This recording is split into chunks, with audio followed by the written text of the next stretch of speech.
They have been working coming up 10 years now. And the part of the organisation I work with, there's been part of that was located in Denmark, and that's been working with TCS in Hyderabad for just over 8 years. But the relationship was there before that, and overall it's over a decade now. One of the points I made in the presentation there was that it will only work if both parties embrace it fully and make it work. So it's as important that Ericsson play their part as TCS playing their part. But TCS, when you work with them and work towards a common goal, are extremely good.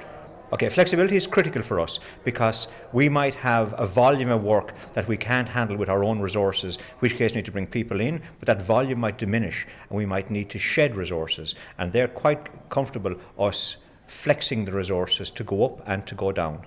So they're extremely good like that. They have the competence we want, and if we give them any kind of advance notice, we will get it when we want it and where we want it, be it on their site in India or on our sites in Europe. Some people think that when you speak about outsourcing to India, that there's an automatic consequence that people will lose their jobs in Ireland.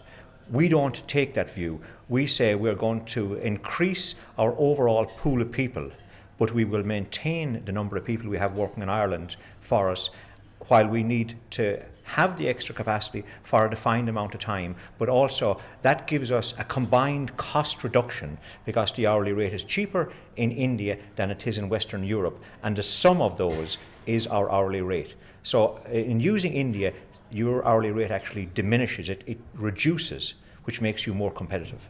It's not so much creation but retention of jobs, because if we are competitive within the Ericsson world, then we will be kept in business. If we are not competitive, then they will look at our costs and see if there's better value for money elsewhere. You know, in Eastern Europe, Ericsson are in Eastern Europe as well, and if their hourly rate is cheaper there than in Ireland, then there might be a business case for moving part of the business there. Okay. But when you bring in a lower cost than your own, and then you combine these, then the Irish hourly rate will drop as a consequence of that.